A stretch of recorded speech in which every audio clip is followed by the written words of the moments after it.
कभी कभी जीवन के शोर में एक बहुत हल्की सी आवाज सुनाई देती है जो कहती है, रुक जा, जरा अपने भीतर देख। वही आवाज हमारी आत्मा की पुकार होती है, पर हम में से ज्यादातर लोग उसे अनसुना कर देते हैं क्योंकि हमारी आंखें बाहर की दुनिया में खोई रहती है। नाम, प्रसिद्ध, धन, सफलता, और इन सब के बीच कहीं खो जाता है स्वयं। इसी स्वयं की खोज ही इस पुस्तक स्पिरिचुअल अवेकनिंग का सार है। श्री हित प्रेमानंद गोविंद शरण जी महाराज हमें याद दिलाते हैं कि सच्चा ज्ञान कोई जानकारी नहीं बल्कि अनुभव है। जब मनुष्य खुद को समझ लेता है कि वह न केवल शरीर है, न मन, बल्कि अविनाशी चेतना है, तभी शुरू होती है उसकी आत्मिक यात्रा। जब तू अपने भीतर झांकेगा तब तुझे झांत होगा। ईश्वर तेरे बाहर नहीं, तेरे ही भीतर विराजमान है। अध्याय 1, आत्म जागरण की शुरुआत, द बिगिनिंग ऑफ अवेकनिंग। महाराज जी बताते हैं, मनुष्य का पहला कदम अध्यात्म की ओर तब बढ़ता है जब वह यह समझने लगता है कि बाहरी संसार से स्थायी सुख नहीं मिल सकता। हम हर जगह शांति ढूंढते हैं, कभी रिश्तों में, कभी धन में, कभी आदर सम्मान में, पर कुछ समय बाद वही चीजें हमें खाली महसूस कराती हैं। यही खालीपन आत्मा की पहली दस्तक होती है। यहीं से शुरू होता है जागरण। 1, स्वयं को जानने की आवश्यकता। श्री महाराज जी कहते हैं, जब तक व्यक्ति स्वयं को नहीं जानता तब तक वह हर जगह खोजता रहेगा और कुछ नहीं पाएगा। जीवन का उद्देश्य केवल बाहरी सफलता नहीं है। सफलता तब सार्थक है जब वह भीतर की शांति को जन्म दे, और यह तभी संभव है जब हम अपने सच्चे स्वरूप को जान लें। स्वयं की पहचान कोई विचार नहीं, यह तो अनुभव है। जैसे कोई व्यक्ति अंधेरे कमरे में अचानक दीपक जलाए, उसे पता चलता है कि जो कुछ वह खोज रहा था वह सब तो पहले से यही था, बस प्रकाश की कमी थी। 2, मन की भूमिका, मित्र भी, बाधा भी। मन ही सबसे बड़ा साधन भी है और सबसे बड़ी बाधा भी। जब मन बाहरी इच्छाओं में उलझा रहता है तो वह हमें बार बार भटकाता है, पर जब वही मन नाम स्मरण में टिक जाता है तो धीरे धीरे भीतर की शांति लौट आती है। महाराज जी कहते हैं, जिस मन में ईश्वर नाम बस जाए वहाँ विकार टिक नहीं सकते। नाम स्मरण का अर्थ केवल जप नहीं है, यह एक निरंतर स्मरण है जहाँ हर सांस में हम ईश्वर को याद करते हैं। धीरे धीरे यह अभ्यास मन को शुद्ध करता है, विचारों के शोर को शांत करता है और आत्मा की रोशनी को उभरने देता है। 3, जागरण के लक्षण, साइंस ऑफ अवेकनिंग। जब आत्म जागरण शुरू होता है तो व्यक्ति में कुछ परिवर्तन स्वाभाविक रूप से आने लगते हैं। मन छोटी छोटी बातों पर परेशान नहीं होता, क्रोध और ईर्ष्या कम होने लगती है, दूसरों के प्रति करुणा और समझ बढ़ती है, और सबसे महत्वपूर्ण, भीतर एक गहरी शांति महसूस होने लगती है। महाराज जी कहते हैं, जागरण का अर्थ यह नहीं कि तुम संसार छोड़ दो, बल्कि यह कि अब तुम संसार को नई दृष्टि से देखने लगो। 4, अभ्यास, मन को स्थिर करने के उपाय। महाराज जी ने कुछ सरल साधन बताए हैं। प्रातः काल मौन ध्यान, हर दिन 5 मिनट चुपचाप बैठें, अपने मन के विचार देखें, उन्हें रोके नहीं, बस देखें। नाम स्मरण, धीरे धीरे श्वास के साथ ईश्वर नाम दोहराएं, जैसे राधे, राम, हरि, श्याम। जो भी नाम आपके हृदय को प्रिय हो। सत्संग, ऐसी संगति में रहें जो आपको भीतर की ओर ले जाए, न कि अहंकार की ओर। सेवा, किसी के लिए निस्वार्थ भाव से कुछ करें, यही सच्ची भक्ति का प्रारंभ है। इन अभ्यासों से मन शुद्ध होता है और आत्मा का द्वार खुलने लगता है। 5, अंतर्दृष्टि, जब आत्मा झलक दिखाती है, जब साधक लगातार अभ्यास में रहता है तो कभी कभी उसे भीतर एक क्षणिक अनुभव होता है जहां समय रुक जाता है, मन शांत हो जाता है और केवल प्रकाश, मौन और आनंद शेष रहता है। वह क्षण बताता है, अब तुम सही राह पर हो। यही स्पिरिचुअल अवेकनिंग का पहला अनुभव है, जहां व्यक्ति खुद को, भगवान को और सृष्टि को एक ही प्रकाश में देखना शुरू करता है। चैप्टर 1 का निष्कर्ष, महाराज जी का संदेश स्पष्ट है, अपने भीतर झांको। जब तुम अपने मन के पार देखना सीखोगे तब तुम्हें अपने भीतर का भगवान दिखेगा। पहला अध्याय हमें यह समझाता है कि आध्यात्मिक जागरण बाहर की खोज नहीं बल्कि भीतर की पहचान है। Curiosity question, next chapter hook. जब मन शुद्ध हो जाए और आत्मा अपनी झलक दिखाए तो अगला कदम क्या है? क्या केवल आत्मबोध पर्याप्त है या उस जागरण को स्थायी बनाने के लिए गुरु की आवश्यकता होती है?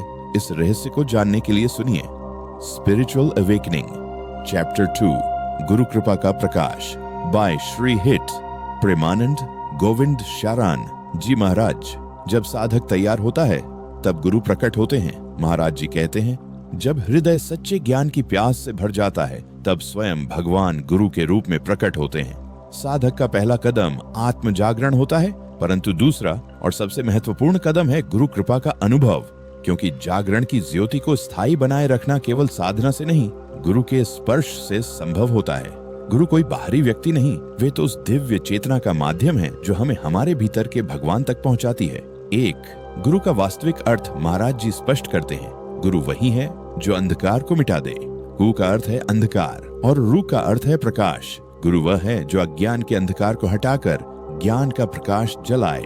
गुरु केवल प्रवचन देने वाला नहीं होता, वह जीवन बदलने वाला अनुभव होता है। जिस क्षण साधक का हृदय पूरी श्रद्धा से झुक जाता है, उसी क्षण गुरु तत्व कार्य करने लगता है। महाराज जी कहते हैं, गुरु बाहर बैठा नहीं, वह तुम्हारे हृदय में ही विराजमान है। जब तुम अहंकार छोड़ते हो तब वह स्वरूप तुम्हारे भीतर प्रकट होता है। 2. श्रद्धा। गुरु दर्शन की पहली शर्त। श्रद्धा का अर्थ अंधविश्वास नहीं बल्कि पूर्ण समर्पण है। जैसे बालक अपने पिता के हाथ में चलना सीखता है, वैसे ही साधक गुरु के मार्गदर्शन में बढ़ता है। गुरु कोई चमत्कार नहीं दिखाते, वह तो तुम्हारे भीतर के चमत्कार को जगाते हैं। श्रद्धा ही वह माध्यम है जो मन को शांत और ग्रहणशील बनाती है। जब हृदय श्रद्धा से भरता है तब हर शब्द उपदेश बन जाता है। 3. गुरु कृपा कैसे कार्य करती है। महाराज जी बताते हैं कि गुरु कृपा कभी कभी शब्दों में नहीं, मौन में उतरती है। वह हमारे भीतर की धूल साफ करती है, जिससे आत्मा का प्रकाश स्पष्ट दिखने लगता है। जैसे सूर्य हमेशा चमकता है, पर जब बादल छोंटते हैं तभी प्रकाश दिखता है। गुरु वही हैं जो हमारे जीवन के बादलों को हटाते हैं। उनकी कृपा अदृश्य होती है, पर प्रभाव गहरा और स्थायी होता है। कभी एक वचन से, कभी एक दृष्टि से और कभी सिर्फ उनकी उपस्थिति से मन में शांति उतर आती है। 4. साधक की भूमिका। पात्रता बनाना। महाराज जी कहते हैं, गुरु कृपा सागर के समान है, पर पीने वाला पात्र साधक स्वयं बनाता है। साधक को चाहिए कि वह अपने मन को विनम्रता, संयम और सेवा से शुद्ध करे। जो व्यक्ति स्वयं को जानने योग्य बनाता है, उसी के जीवन में गुरु का प्रकाश उतरता है। सेवा, साधना और सत्संग, ये 3 दीपक गुरु कृपा को स्थिर करते हैं। 5. गुरु भक्ति और नाम स्मरण का संगम। महाराज जी बताते हैं कि सच्ची भक्ति तब पूर्ण होती है जब नाम स्मरण गुरु भक्ति से जुड़ता है। नाम बिना गुरु अधूरा है और गुरु बिना नाम निष्फल। जब साधक नाम का जप गुरु की स्मृति में करता है तो उसका हर शब्द ऊर्जा बन जाता है। ये ऊर्जा मन के विकारों को धो देती है और आत्मा को ईश्वर की ओर मोड़ देती है। 6. अनुभव। जब गुरु भीतर उतरते हैं, जब गुरु कृपा पूर्ण रूप से साधक में उतरती है, तो वह बाहरी मार्गदर्शन की आवश्यकता से ऊपर उठ जाता है। अब गुरु बाहर नहीं, भीतर से बोलने लगते हैं। हर विचार में, हर निर्णय में, हर अनुभव में साधक को उनका स्पर्श महसूस होता है। वह समझता है कि गुरु और भगवान 2 नहीं बल्कि एक ही ज्योति के 2 पहलू हैं। चैप्टर 2 का सार। महाराज जी का संदेश गहरा और सीधा है। आत्मा को जगाना तुम्हारा काम है, उसे प्रकाशित रखना गुरु का काम है। गुरु केवल मार्ग नहीं दिखाते, वह साधक के जीवन को प्रकाश में बदल देते हैं। जिस हृदय में विनम्रता, भक्ति और श्रद्धा है, वहीं गुरु कृपा उतरती है। Curiosity question. Next chapter hook. अब जब साधक गुरु कृपा में डूब गया है तो आगे क्या होता है? क्या यह यात्रा यहीं समाप्त होती है या अब आरंभ होता है भक्ति से प्रेम की ओर, जहां आत्मा स्वयं को ईश्वर का अंश महसूस करने लगती है? इस रहस्य को जानने के लिए सुनिए स्पिरिचुअल अवेकनिंग चैप्टर 3, प्रेम का परम रहस्य। स्पिरिचुअल अवेकनिंग चैप्टर 3, प्रेम का परम रहस्य बाय श्री ही प्रेमानंद गोविंद शरण जी महाराज। जब ज्ञान पिघलकर प्रेम बन जाता है, महाराज जी कहते हैं, ज्ञान मन को स्थिर करता है पर प्रेम आत्मा को पवित्र करता है।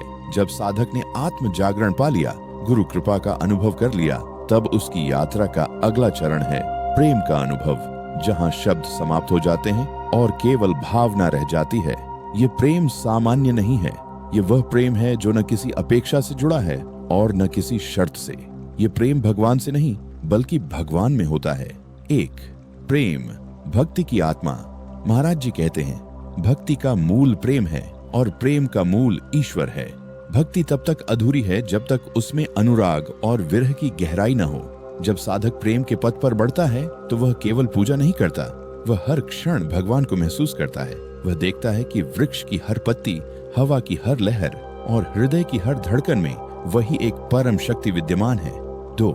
सच्चे प्रेम की पहचान। सच्चे प्रेम में मैं का अस्तित्व समाप्त हो जाता है। अब न कोई पाने की इच्छा रहती है, न खोने का भय। जहाँ मैं समाप्त होता हूँ वहीं प्रेम प्रारंभ होता है। महाराज जी कहते हैं, प्रेम कोई भावना नहीं, यह तो अस्तित्व की अवस्था है।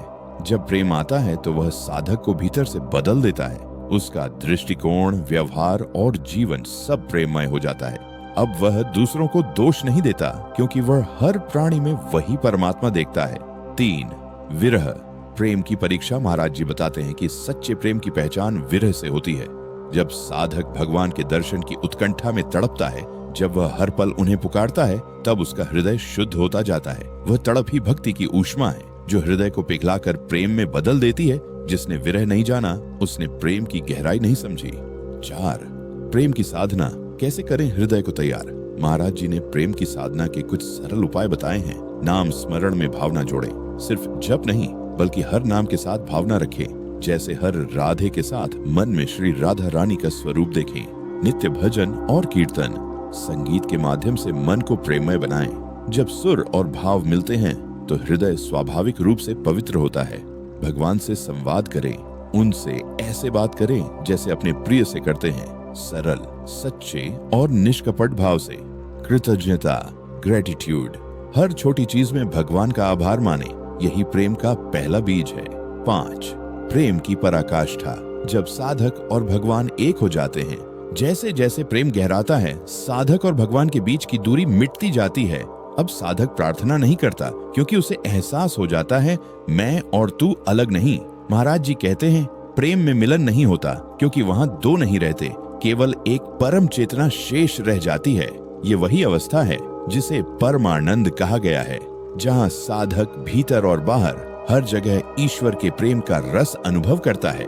चैप्टर 3 का सार, भक्ति का अंत प्रेम है और प्रेम का अंत ईश्वर में विलय। जब प्रेम सच्चा होता है तो वह साधक को स्वयं से मुक्त कर देता है। वह संसार में रहकर भी संसार से ऊपर उठ जाता है। हर चेहरे में भगवान का दर्शन करता है, हर धड़कन में नाम स्मरण सुनता है। यही है स्पिरिचुअल अवेकनिंग का परम रहस्य। ज्ञान से लेकर गुरु और गुरु से लेकर प्रेम में लय तक की यात्रा। Curiosity question, next chapter hook. जब साधक प्रेम में लीन होकर भगवान को पा लेता है तो क्या उसकी यात्रा यहीं समाप्त होती है, या फिर उस प्रेम को संसार में बांटना ही उसकी अंतिम साधना बन जाती है? इस रहस्य को जानने के लिए सुनिए स्पिरिचुअल अवेकनिंग चैप्टर 4, सेवा और समर्पण का मार्ग। स्पिरिचुअल अवेकनिंग चैप्टर 4, सेवा और समर्पण का मार्ग। जब प्रेम कर्म बन जाता है, महाराज जी कहते हैं, सच्चा प्रेम निष्क्रिय नहीं होता। वह दूसरों के दुख में बहता है, दूसरों की पीड़ा को मिटाने में आनंद पाता है। जब साधक प्रेम की अवस्था में पहुंच जाता है तो उसका हृदय करुणा से भर जाता है। अब उसे केवल अनुभव नहीं चाहिए, बल्कि उस अनुभव को जीवन में बांटना चाहता है। यहीं से शुरू होता है सेवा और समर्पण का मार्ग। 1. सेवा का वास्तविक अर्थ। सेवा का अर्थ केवल दान देना या दूसरों की मदद करना नहीं है। महाराज जी कहते हैं, सेवा वह है जिसमें मैं का अभाव हो। जब कोई व्यक्ति यह सोचकर सेवा करता है कि मैं किसी की मदद कर रहा हूँ, तो वहाँ अहंकार आ जाता है। परंतु जब वही व्यक्ति यह समझता है कि भगवान ही भगवान की सेवा कर रहे हैं, तो सेवा भक्ति बन जाती है। यही भाव सेवा को पवित्र बनाता है। 2. समर्पण। अहंकार का अंत समर्पण का अर्थ है अपने कर्म, अपने विचार, अपने परिणाम, सब कुछ ईश्वर को अर्पित कर देना। महाराज जी कहते हैं, जो कुछ भी करो उसे ईश्वर का कार्य समझकर करो। जब साधक यह भाव रखता है तो उसे कर्म का फल बांध नहीं सकता। वह न सफलता में गर्व करता है, न असफलता में दुखी होता है, क्योंकि वह जानता है कर्तापन मेरा नहीं, वह केवल भगवान का है। यही समर्पण है। 3. सेवा का उद्देश्य। प्रेम को क्रिया में बदलना सेवा केवल दूसरों के लिए नहीं होती, ये साधक की आत्मा को शुद्ध करने का मार्ग भी है। जब हम निस्वार्थ भाव से दूसरों के लिए कार्य करते हैं तो हमारे भीतर का अहंकार पिघलने लगता है। हम समझने लगते हैं कि रेजिंग हर जीव में वही चेतना है जो मुझ में है। दूसरे के प्रति प्रेम ही ईश्वर की पूजा है। महाराज जी कहते हैं, जब तुम किसी के आंसू पोंछते हो तो समझो भगवान तुम्हारे हाथों से कार्य कर रहे हैं। 4. समर्पण की 3 अवस्थाएं। महाराज जी बताते हैं कि समर्पण धीरे धीरे विकसित होता है। कर्म समर्पण। जब साधक अपने कार्य को ईश्वर को समर्पित करता है, हे प्रभु, यह कार्य आपके लिए है। मन समर्पण। जब वह हर विचार को ईश्वर के नाम से जोड़ देता है, जो भी सोचूं वह आपके प्रति हो। अहंकार समर्पण। जब वह अनुभव करता है कि मैं कुछ नहीं, सब कुछ आप हैं। यही तीसरी अवस्था ही सच्चे योग की पूर्णता है। 5. सेवा के रूप जीवन में कैसे उतारें। महाराज जी सिखाते हैं कि सेवा केवल मंदिर में नहीं बल्कि हर जगह की जा सकती है। माता पिता की सेवा, ईश्वर की आराधना, गरीब और दुखी की सहायता, मानवता की पूजा, पशु पक्षियों की देखभाल, प्रकृति की सेवा, मनुष्य के भीतर दया जगाना, सच्चा साधना कार्य, हर कार्य को भगवान का रूप मानना, यही सेवा का सच्चा स्वरूप है। 6. जब सेवा प्रेम बन जाती है, धीरे धीरे साधक देखता है कि सेवा अब कर्तव्य नहीं रही, वह अब आनंद बन गई है। वह बिना किसी फल की आशा के कार्य करता है, क्योंकि अब हर कार्य में उसे भगवान की झलक दिखती है। जहाँ सेवा है वहाँ समर्पण है, और जहाँ समर्पण है वहाँ साक्षात ईश्वर है। चैप्टर 4 का सार। महाराज जी का संदेश सीधा और अत्यंत गहरा है। प्रेम को सेवा में बदलो और सेवा को ईश्वर को अर्पण करो। जब मनुष्य सेवा के माध्यम से जीना शुरू करता है तो उसका हर कार्य पूजा बन जाता है।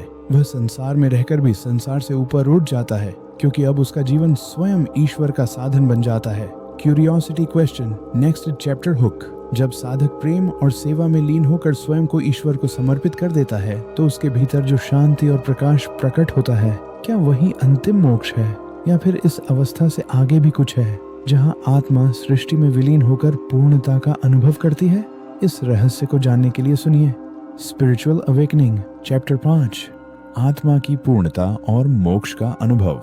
चैप्टर 5, आत्मा की पूर्णता और मोक्ष का अनुभव, बाय श्री हिट प्रेमानंद गोविंद शरण जी महाराज। बैकग्राउंड, मधुर बांसुरी, मंद जलधारा और शांत घंटियों की ध्वनि। इंट्रो, यात्रा का अंत नहीं, आरंभ है।